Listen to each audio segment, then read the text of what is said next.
নমস্কার আঙ্কেল আন্টিরা, ছোট্ট টুকা চ্যানেলে আপনাদেরকে স্বাগত জানাই। আজ আমরা যাচ্ছি অন্নপ্রাশন বাড়ি। কার অন্নপ্রাশন বলুন তো? টুকাইয়ের একটি ছোট ভাই, মানে টুকাইয়ের বাবার যে পিসি, তো পিসির ঘরে নাতি হয়েছে, তো নাতির অন্নপ্রাশনে আমরা যাচ্ছি। তো সকাল সকাল আমরা প্রচুর ভোর থেকে উঠেছি, 5টার সময় উঠে রেডি সেডি হয়ে আমরা এখন সকাল 7টা বাজে তো চলে এসেছি রেয়াপাড়া। আপনারা হয়তো অনেকে জানেন যে নন্দীগ্রামের রেয়াপাড়া বিখ্যাত, তো সেই রেয়াপাড়ার স্ট্যান্ডেই আমরা দাঁড়িয়ে আছি। এরপরে যাব খোদাম বাড়ি। তো এখানে আমরা সবাই দাঁড়িয়ে আছি। টুকাইয়ের ঠাম্মি গিয়েছিল মিষ্টি দোকানে মিষ্টি কিনতে, তো ওখানে আমরা বাসে হয়ে চলে এসেছিলাম বাড়ি থেকে রেয়াপাড়া পর্যন্ত। তারপরে আমরা টুকাইয়ের পিপি দিদুনের বাড়িতে আমরা টোটোয় করে যাচ্ছি, এই দেখুন পাড়াগাঁয়ের রাস্তাতে। তো আমরা ভোরবেলা এসেছি, কারণ কি জানেন তো, এদের বাড়িতে ঠাকুর আসবে। তো ইতিমধ্যে গল্প করতে করতে আমরাও চলে এসেছি অন্নপ্রাশন বাড়িতে। আর এই দেখুন আমাদের ছোট্ট পুচকিটি, ওর নাম হচ্ছে অঙ্কিত। তো অঙ্কিতের বাড়িতে আমরা যাচ্ছি। আর এই যে প্যান্ডেলগুলো হয়েছে, প্যান্ডেলগুলো কিন্তু ওদের বাড়ির নিজস্ব প্যান্ডেল, তো ওদের প্যান্ডেলের ব্যবসা আছে। তো আমরা তারপর ওখানে একটু বসেছিলাম চাটা খেয়ে রুমের মধ্যে। তো তারপরে ওখানে কার্তিক ঠাকুর দেখালাম আপনাদেরকে। কার্তিক পুজো তার আগের দিন রাতে হয়ে গিয়েছিল। তো আমরা টোটোতে উঠে পড়েছি ঠাকুর আনতে যাব বলে। তো এইবার আপনাদেরকে গল্পটি বলি, শুনুন। আমরা সবাই মিলে আমাদের যারা যারা যাব, মানে আমাদের গ্রামে টুকাই জেঠিমা, পিপি, টুকাইয়ের দু পিপি, দাদা, আমি আর টুকাইয়ের ঠামি যাচ্ছে অন্য টোটোতে করে। তো আমরা যে যাব এই ঠাকুরটি আনতে, তো রাস্তায় ইতিমধ্যে বেরিয়েও পড়েছি। তো এটি আমাদের বাড়ির সামনে থেকে যাচ্ছে টোটোটি। তো এবার গল্পটি বলি, শুনুন। আমাদের এখানে নন্দীগ্রাম সাইডে দেখি নিয়ম আছে যে বাচ্চার অন্নপ্রাশন হলে প্রত্যেকের বাড়িতে 21 গৌরাঙ্গ নিয়ে যায়, বা শুধু গৌরাঙ্গ বা মদন চাঁদ নিয়ে যায়। তো এদেরও সেমভাবে মানসিক করে রাখছিল 21 কানাই, মানে 21টা কানাই কৃষ্ণ ঠাকুরের। তো আমরা গল্প করতে করতে চলে এসেছি যে আমাদের লোকেশানে। তো এটি হচ্ছে বাজকুল সাইডের দিকে, ঠিক জায়গাটার নাম জানি না। তো আমাদের এই যে মন্দির, এটি মূল মন্দির, আর প্রভুরা আছেন এই ভেতরে। তো আপনাদেরকে এক ঝলক দেখানোর চেষ্টা করছি। সবাই এখানে প্রণাম করছে, আর প্রণাম করার পর ওদের নিয়ম আছে যে যারা যারা ঠাকুর নেবে কোলে, তো ওদেরকে মালা ঘুমসি, আর ছেলেদেরকে ধুতি, আর মেয়েদেরকে শাড়ি দিতে হয়। কিন্তু 21 জনকে তো আর শাড়ি দেওয়া সম্ভব নয়, তো সবাইকে একটি করে গামছা দিয়েছে। আর এই দেখুন টুকাইয়ের পিপি আর দু পিপি, টুকাই জেঠিমা সবাই নিয়ে ঠাকুর নিয়েছে।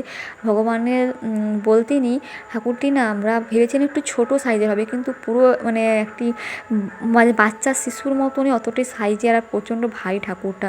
মানে যারা যারা নিয়েছে প্রচণ্ড সাবধানে নিয়ে যাচ্ছে। তো আমরা তারপরে ইতিমধ্যে চলে এসেছি আমাদের রেয়াপাড়া, মানে হাঁসচড়া স্ট্যান্ডে। তো আমরা রেয়াপাড়া স্ট্যান্ডেও তারপরে চলে এসেছিলাম। এখানে সবাই ঠাকুর নিয়ে দাঁড়িয়ে আছে। তো ওদের মানসিক ছিল যেহেতু 21 খানায়, তো 21 জন সবাই মিলে ঠাকুর আনতে যাচ্ছে। এদের বাজনা পাটিয়াটি বাজে, এই দেখুন আমরা সবাই ঠাকুর নিয়ে যাচ্ছি। তো মানসিক ছিল ওদের। আর ওদের কার্তিক ঠাকুর বসানো ছিল, তো কার্তিক পুজো ওদের হয়েছে। তার আগের দিন হরি মন্দিরে পুজো হয়েছে, আর একটি নারায়ণ পুজোও হয়েছে, আর 21 কানাইয়ের পুজোও হয়েছে। কিন্তু আমাদের হলদার সাইডে না এরকমই, যাদের মানসিক করা থাকে তাদের পুজো হয়, কিন্তু এইরকমই যে 21 গৌরাঙ্গ বাধ্যতামূলক নিয়ে যেতে হবে এরকম কিন্তু কোনো নিয়ম নেই।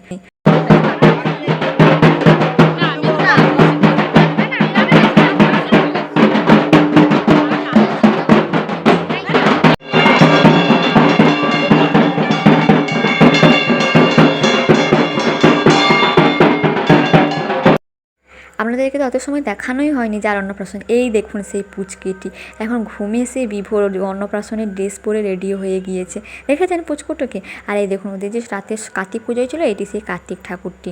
আর এখানে দেখুন সমস্ত কৃষ্ণগুলো, মানে 21 কানাইকে সাজানো হয়ে গিয়েছে লাইন দিয়ে। তো এবার ওদের পুজোর কাজ শুরু হবে। তো এখানে পুজো শেষ, এরপর টুকাই দেখুন প্রণাম করছে। আর আপনাদেরকে মাঝে আমি অনেক ভিডিওই ক্লিপ করতে পারিনি। যখন ঠাকুর আমরা নিয়ে এসেছিলাম টোটো থেকে, যে রেয়াপাড়াতে নেমেছি, রেয়াপাড়া থেকে আমার পিসি শাশুড়ির বাড়িতে ঢুকতে মিনিমাম রাস্তা থেকে 5 থেকে 10 মিনিট হেঁটে লাগে। তো ওই রাস্তাটা আমরা প্রায় আধ ঘন্টা থেকে 45 মিনিট বাজনাবাটির সঙ্গে নেচে নেচে নেচে নেচে আমরা ঠাকুর নিয়ে এসেছিলাম, পুরো মানে আধ ঘন্টা থেকে 1 ঘন্টার মতন। আর এই দেখুন এখানে পুচকুটি দেখুন তার মায়ের সঙ্গে পিপিদের সঙ্গে বসে পড়েছে, এখানে সবাই মিলে গিফট দিচ্ছে। আর এখানে ঠাকুরের পুজোর কাজটিও শুরু হয়ে গেছে, সবাই প্রণামও করছে এখানে।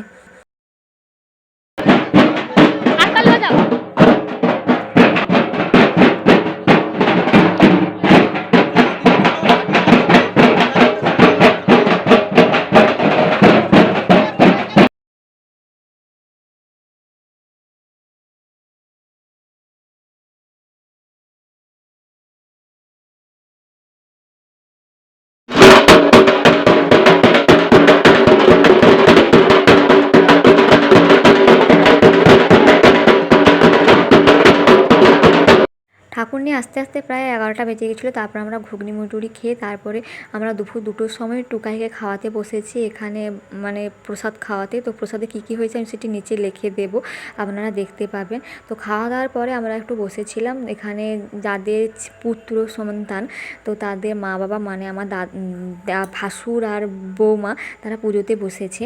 তো তারপর আমরা সেম পদ্ধতিতে আবার ঠাকুর দিয়ে এসেছিলাম সন্ধ্যেবেলাতে। তো তারপর আমরা বাড়ি যাচ্ছি।